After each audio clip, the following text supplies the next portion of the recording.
So hello students and once again आप सभी का वेलकम है to your most loved exam series at the platform of PW Curious Junior. Here I am Sonakshi Tyagi, your science explorer ma'am, with another very interesting and important topic आप सभी के exams के लिए hopefully which is going to help you in this academic journey a little bit, right? I'm sure exams हैं, sir पे बहुत सारी tension आपने ले ली होगी, बट इस टेंशन को थोड़ा सा कम करने के लिए हम यहाँ पे आपके लिए डेडिकेटेड एग्जाम सीरीज लेकर आए हैं। और जैसा मैंने कहा, आज का टॉपिक जो रहेगा वो साइंस से रिलेटेड है, जो आप अपने सामने देख सकते हैं, that is methods of separation.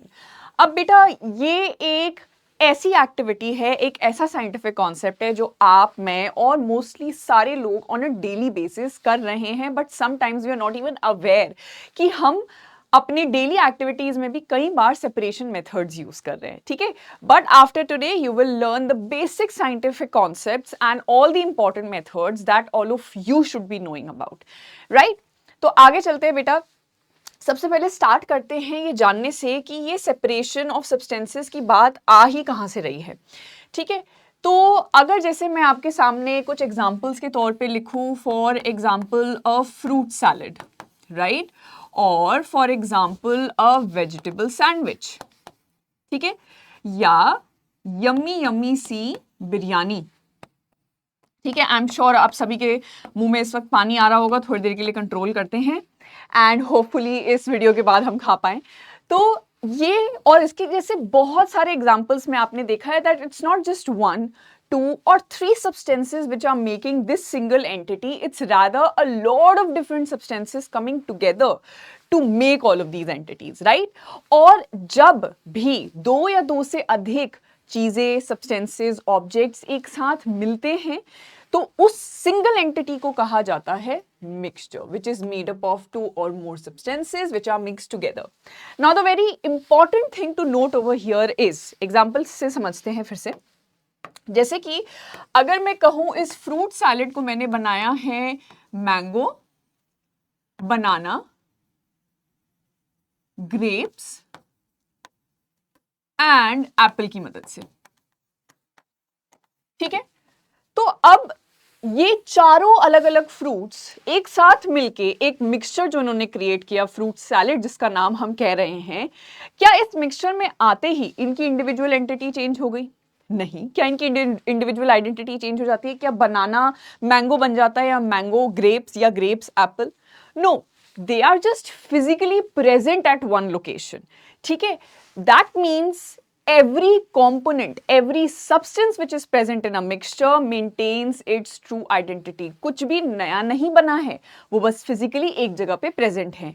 And that is where we see this slight possibility कि उस mixture में present ये different substances शायद एक दूसरे से अलग किए जा सकते हैं, right?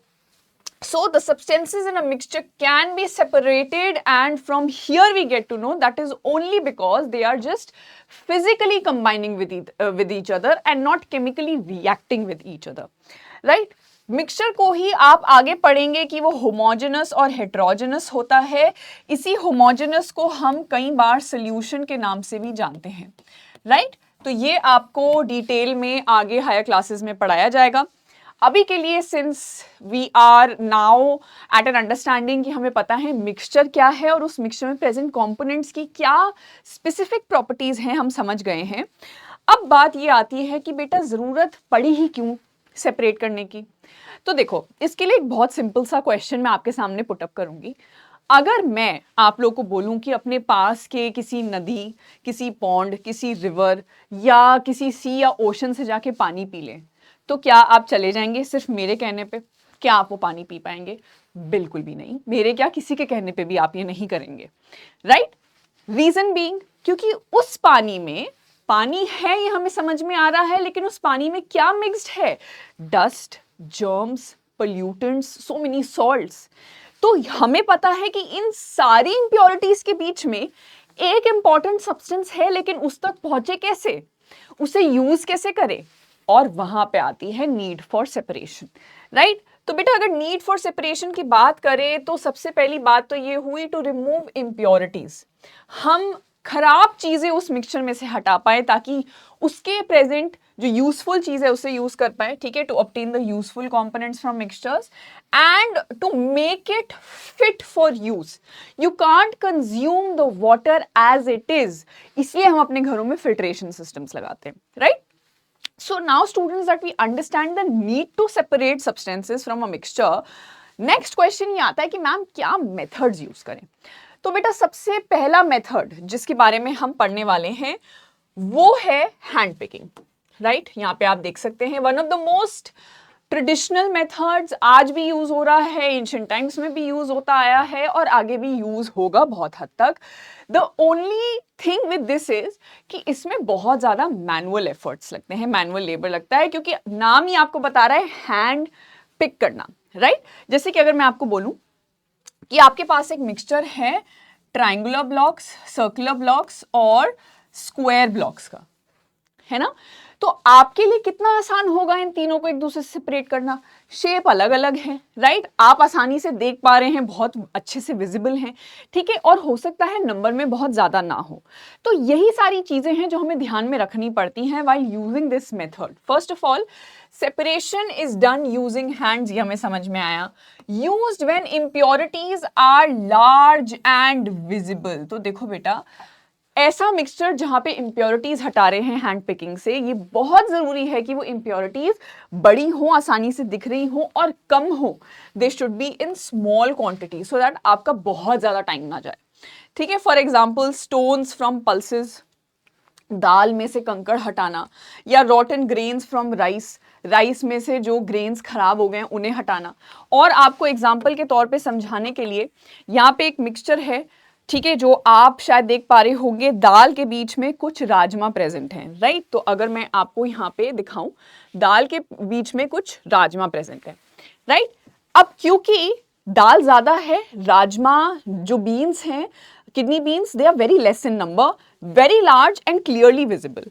So it is very easy for me to just hand pick them and separate them from this mixture, right? I think ये हमारे लिए बहुत आसान होगा इन्हें एक दूसरे से अलग करना, और फिर हम इंडिविजुअली इन दोनों सब्सटेंसेस को यूज कर सकते हैं as we feel, right? So see, all the kidney beans have been removed. ठीक है, तो ऐसे केसेस में you can very easily use hand picking method, right? So I hope आप लोग को ये बात समझ में आई हो। आगे चलते हुए to the next method which is going to be threshing, right? अब थ्रेशिंग आपको वर्ड ही बता रहा है कि कहीं ना कहीं फोर्स प्रेशर की इस्तेमाल हो रहा है, राइट? थ्रेशिंग समझिए बेटा मोस्टली यूज होता है by the farmers and specially during what time? During harvesting time. What do we understand by harvesting time? The time when we know that the crops are ready and they need to be removed from the field, है ना? तो उन्हें field में से हटाने की जरूरत है। अब हम जानते हैं कि crops are usually made up of what? They are made up of a stalk, right? एक स्टॉक के बने होते हैं जिसे आप कई बार स्टेम से भी जानते हैं, ठीक है, और उसमें लगे होते हैं कुछ बहुत छोटे छोटे से ग्रेन्स, राइट? उसमें कुछ ग्रेन्स होते हैं। तो अब हम इन ग्रेन्स को कैसे अलग करें स्टॉक में से?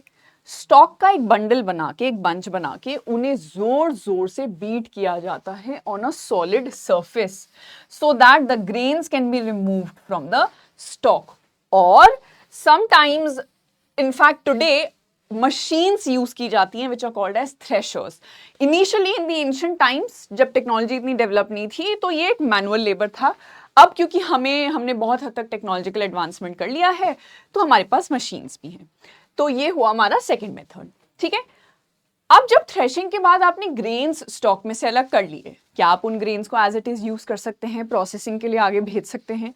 नहीं। सो बेटा on the grains you need to understand कि अगर हम ग्रेन्स को देखें, they have a covering around them, ठीक है, उनके चारों तरफ एक कवरिंग होती है, छिलका जिसे आप कह सकते हैं, और साइंटिफिकली उसे कहा जाता है हस्क या शाफ, राइट? आप जिस तरह से प्रोनाउंस करना चाहें, नॉट एन इशू। इसको कैसे अलग किया जाए? अब क्योंकि ग्रेन्स हमें यूज तो करने हैं बट इस व्यथा में तो नहीं यूज कर सकते, राइट? तो उसके लिए जो हम मेथड यूज करते हैं वो है विनोइंग। तो पहले बेटा ये समझिए कि यहाँ पे प्रिंसिपल क्या यूज हो रहा है, what is the logic which is being used. The basic principle over here is wait difference बेटा, ठीक है, वजन में अंतर होना। किसके वजन में? ग्रेन और हस्क। अब जैसे अगर मैं आपसे पूछूं ग्रेन में और वर्सेस उसके छिलके में, हस्क में, which one of them is heavier, आपका आंसर क्या होगा? Definitely ma'am grain. Grain heavier है, हस्क नहीं। हस्क हल्का है, लाइट वेट है, वेट में हल्का है, लाइट है, लाइटर इन वेट है, राइट। तो अब अगर आप हवा को इंट्रोड्यूस कर दें इस पूरे सिचुएशन में, क्या होगा? हवा हल्की चीजों को जनरली अपने साथ कैरी कर लेती है बहुत आसानी से, और भारी चीजें वहीं के वहीं गिर जाती हैं, कलेक्ट हो जाती हैं। और इसी तरीके से यूज किया जाता है विनोइंग का ये method, use to separate lighter and heavier substances. The wind or air is used, the lighter husk flies away, heavier grains fall down, and they are collected and can be used for further processing methods, right? Purposes. ठीक है, तो ये हो गया हमारा हमारे 3 methods: hand picking, threshing, and winnowing. So based on these 3, a question for all of you. I hope आप सभी, I hope क्या मुझे पता है आप सभी आंसर कर देंगे. The essential conditions for winnowing activity is, winnowing के लिए कौन सी कंडीशन सबसे ज्यादा इंपॉर्टेंट है? वाटर, विंड, इलेक्ट्रिसिटी या मशीन्स, राइट? तो आप लोग वीडियो को पॉज करके आंसर कमेंट बॉक्स में जरूर बताइएगा। आंसर आप सभी को वैसे पता है, it is wind, right? Wind is very much required, क्योंकि वेट डिफरेंस के प्रिंसिपल पे हम काम कर रहे हैं। ठीक है, अब चलते हैं बेटा नेक्स्ट सेट ऑफ मेथड्स में और बात करते हैं सीविंग की। तो बेटा ये वर्ड ही आ रहा है सीव से, जो हम सभी ने अपने घरों में बहुत बार देखी है, on a daily basis use भी हो रही है, राइट? जैसे कि ये एक आप मेरे हाथ में यहाँ पे देख सकते हैं, ठीक है। Various different sizes and shapes हो सकते हैं इसके। मेजरली अगर देखा जाए, it usually comes with a handle, right? A sturdy handle so that you can, hold it properly. And then it is made up of a wire or a mesh-like structure which has very tiny holes. तो अब इसका structure देख के आप समझ पा रहे होंगे कि यहाँ पे जो प्रिंसिपल यूज हो रहा है इस मेथड में, वो क्या हो सकता है? वो है साइज के डिफरेंस का। जैसे विनोइंग में वेट के डिफरेंस का था, यहाँ साइज का डिफरेंस है। Because the holes are so small in this mesh or wire like structure, आप किसी भी मिक्सचर को इसके थ्रू जब पास कराएंगे, उस मिक्सचर में प्रेजेंट जो भी सब्सटेंसेस साइज में बड़े होंगे इस होल से, they will get collected on top, whereas the smaller substances will just pass through and get collected separately so that accordingly आप यूज कर सकते हैं। जैसे कि फ्लावर में से इम्प्योरिटीज हटाने के लिए जब हम चाय पत्ती को फिल्टर करते हैं, राइट, चाय को बनाते हुए, ठीक है। So particles have different sizes उस basis पे, smaller particles pass through sieve holes, larger ones they get collected on top of the sieve. तो बहुत सिंपल सा लॉजिक है यहाँ पे जो यूज हो रहा है, ठीक है। Something again that we are using on a daily basis in our homes as well. अब आते हैं बेटा नेक्स्ट मेथड पे, इवेपोरेशन, ठीक है। Now this is also the first step in the water cycle. हम सभी जानते हैं वाटर बॉडीज में जितना पानी है, because of the exposure from the heat of the sun, it is continuously changing into its vaporised form, है ना। और वो एयर में राइज कर रहा है, क्लाउड्स फॉर्म कर रहा है, कंडेंसेशन हो रही है। जब वो एक लिमिट के बियॉन्ड चली जाती हैं water droplets, it falls back, ठीक है, जिसे हम प्रेसिपिटेशन बोलते हैं। Then again collects into the water bodies, collection जिसे हम बोलते हैं। 4 स्टेप का होता है। ऐसे ही इवेपोरेशन बेटा यूज होता है to separate soluble substances, usually a solute from a solvent in solution. आपने चीनी या नमक, जो कि सॉलिड सब्सटेंसेस हैं, जो इस वक्त सल्यूट की तरह बिहेव कर रहे हैं, उन्हें अगर किसी लिक्विड, एग्जाम्पल के तौर पे ले लेते हैं पानी, जो कि यहाँ सॉल्वेंट बनेगा, उसमें घोल दिया है, तो ऐसी चीज जो दिख भी नहीं रही, उसे अलग कैसे करें? उसके लिए आप यूज करेंगे हीट, ठीक है। जब आप इस पूरे मिक्सचर को हीट करते हैं, पानी बॉयल होके इवेपोरेट होके वेपर्स में कन्वर्ट हो जाता है।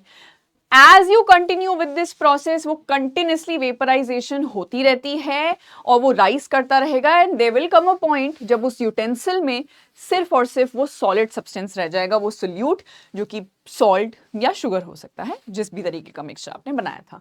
तो आपने वहां पे अलग कर लिया सब्सटेंसेस को, ठीक है। नेक्स्ट मेथड जो होता है बेटा डिस्टिलेशन। अब समझिए, अगर मिक्सचर में प्रेजेंट ही दो या दो से अधिक लिक्विड्स हैं, लिक्विड्स इन्हें कैसे एक दूसरे से अलग करें? बड़ा मुश्किल है मैम, दो लिक्विड्स एक साथ प्रेजेंट हैं। मुश्किल देखने में लगता है, साइंस कहती है बहुत आसान है। कैसे?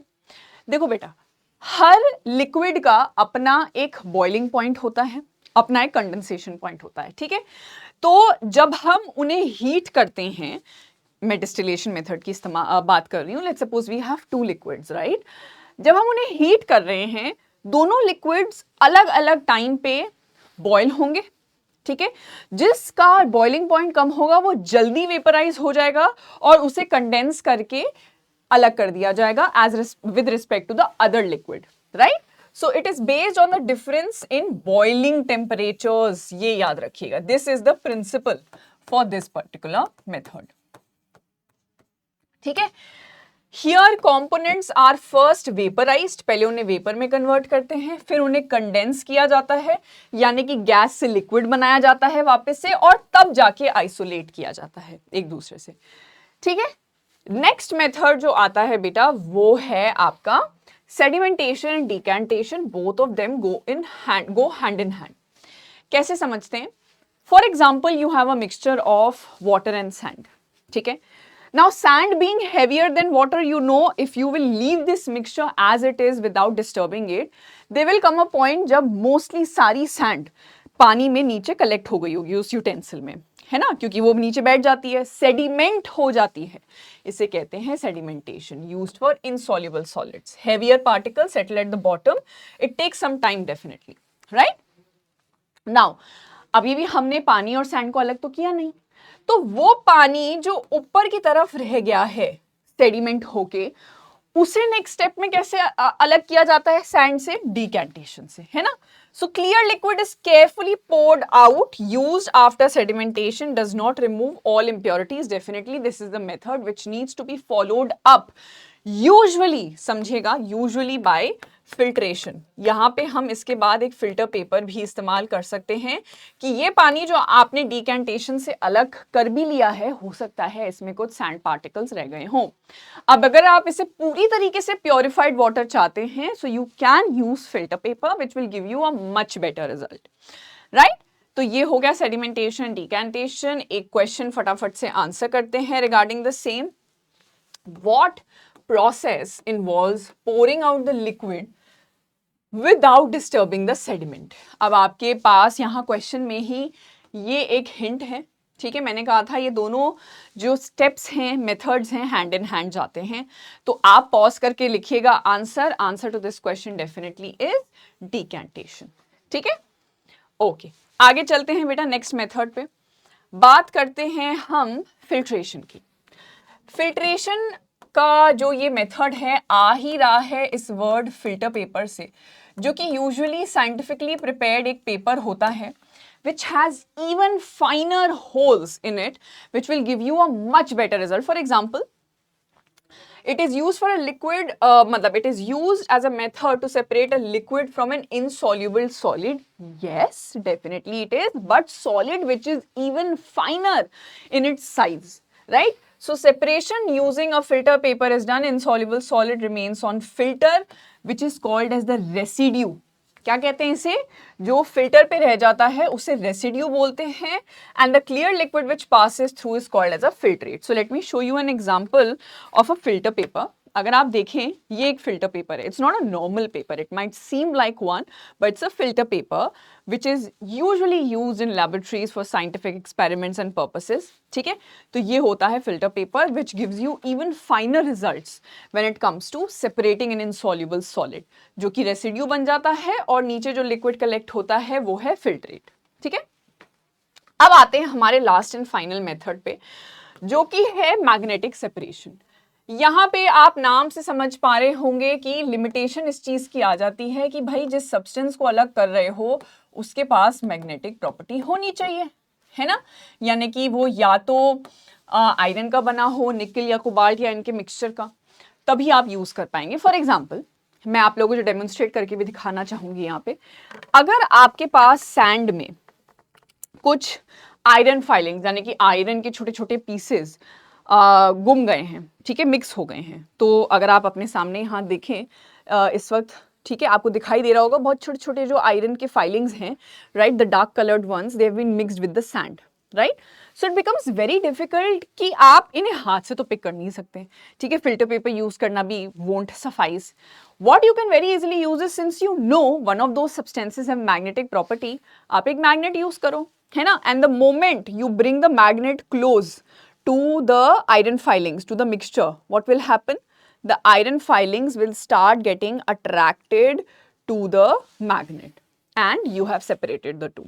Very very easy, right? Very very convenient. So यहाँ पे बस एक चीज ये आ जाती है that you should know the property of the substance, right? तो ये था हमारा magnetic separation. नेक्स्ट मेथड जो है बेटा चर्निंग है, और ये डेंसिटी डिफरेंस पे काम करता है, ठीक है। कैसे? जो भी डेंसिटी में कम होगा, जिसका मास कम होगा, वो ऊपर कलेक्ट हो जाएगा, ठीक है, और भारी चीजें नीचे रह जाएंगी। तो ये usually lighter substances from heavier ones, वही डेंसिटी डिफरेंस पे बेस्ड है, बाय रोटेटिंग और स्टरिंग, जिसे हम चर्निंग बोलते हैं। जैसे कि बटर को कर्ड से अलग करना, राइट, विग्रसली मूव किया जाता है, चर्न किया जाता है, जितने भी फैट मॉलिक्यूल्स होते हैं वो एक साथ कलेक्ट हो जाते हैं, एंड इससे हम बटर को कर्ड से अलग कर सकते हैं, ठीक है। अब आते हैं हमारे नेक्स्ट क्वेश्चन पे, which method can be used to separate a mixture of iron filings and sand? Very very easy question for all of you, since I actually demonstrated this, right? So the question definitely is magnetic separation, क्योंकि ma'am question में ही हमारे पास hint है, iron filings हैं, we know that it's a magnetic substance, so we can use a magnet to separate it from the sand, right? ठीक है, अब आते हैं बेटा क्विज पे, क्विज की तरफ चलते हैं। तो यहाँ पे कुछ क्वेश्चंस ऑब्जेक्टिव फॉर्म में होंगे, कुछ subjective. I will guide you in the subjective ones, but not like in a way कि मैं आपको पूरा आंसर यहाँ बता दूं, because I want all of you to practice it on your own, right? So I won't be feeding you the answers directly. Now, moving on to the quiz, starting with that, students. X is a separation technique based on the difference in weights. बस यही मिल गया आपको, जो आपको hint चाहिए था, ठीक है। फिर भी पूरा क्वेश्चन हमेशा पढ़ा कीजिए। Solids in a solid solid mixture, what is x, ठीक है। तो हम जानते हैं x is the method which is called by the name of winnowing, जहां हम एयर विंड का इस्तेमाल कर सकते हैं, क्योंकि वेट डिफरेंस है तो हल्की चीजें हवा के थ्रू कैरी करके चली जाएंगी और भारी चीजें वहीं के वहीं कलेक्ट हो जाएंगी, ठीक है। Next question, evaporation followed by condensation occurs in, याद है आपको बॉइलिंग पॉइंट्स में डिफरेंस होना, राइट, दो लिक्विड्स की, और पहले हम उसको इवेपोरेट कर देते हैं जिसका बॉइलिंग पॉइंट कम है, फिर उसे फटाफट से कंडेंस कर देते हैं, गैस से लिक्विड में चेंज कर देते हैं, इट इज डेफिनेटली डिस्टिलेशन, ठीक है। आते हैं नेक्स्ट क्वेश्चन पे, which method is used to separate soluble substances from a liquid. ऐसा सब्सटेंस जो डिसॉल्व ही हो गया है, दिख ही नहीं रहा उस मिक्सचर में, क्या यूज करेंगे? हीट, इवेपोरेशन, राइट, हमारे वाटर साइकिल का first step. Okay great.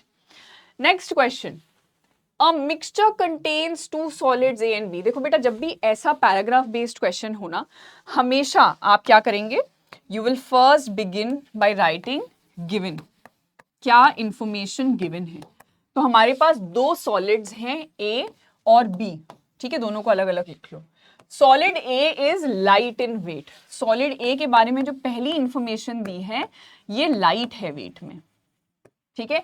Solid B is very heavy, इसके बारे में जो पहली इंफॉर्मेशन दी है ये हैवी है, वेरी गुड।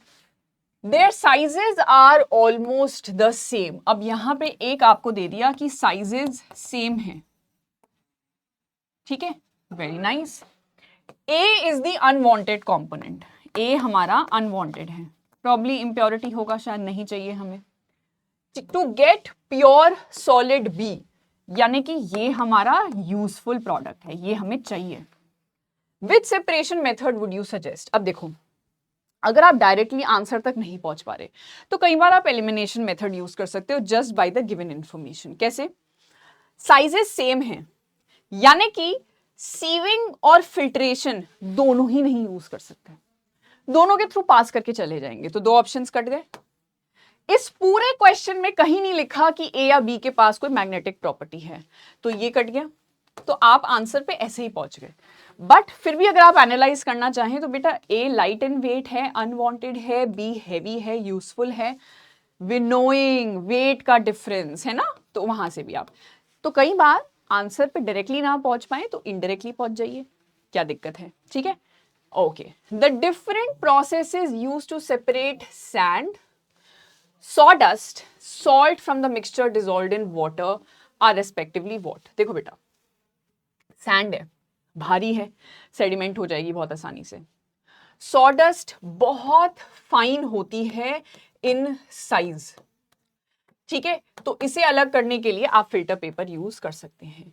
और सॉल्ट है एक सॉलिड सब्सटेंस, ठीक है, जो कि क्या हुआ है, डिसॉल्व हो गया है, राइट, डिसॉल्व है किसी लिक्विड में, तो याद है हीट, इवेपोरेशन, तो हमारा ए ऑप्शन सही है। ठीक है, next question, which method is used to separate stones from rice? Stones, कंकड़ चावल में से अलग करने हैं, वेरी इजी, हम यहाँ पे हैंड पिकिंग का मेथड कर सकते हैं, है ना, जो हम करते भी हैं इन मोस्ट केसेस यूज। ठीक है, कुछ subjective questions again I will guide you through them. Ria mixes sand and water in a glass. Sand and water in a glass. After some time, the sand settles at the bottom. First part है इस question का, which process causes sand to settle? So we know the process that causes the sand to settle is sedimentation. And the principle over here is sand being heavier. है ना, तो ये आप पूरा detailed manner में लिखेंगे. I'm just giving you the keywords, the hint. B part of this question is, what is the next step to separate water? The next step is, I told you that sedimentation goes hand in hand with decantation. Right? Name the complete method used. यहाँ पे हमने बताया है, ठीक है, यहाँ पे आप स्टार मार्क करके ये भी लिख सकते हैं that after these two methods have been used, we can also use the method of filtration to further make sure that the water that we get is absolutely devoid of any sand particles. Okay.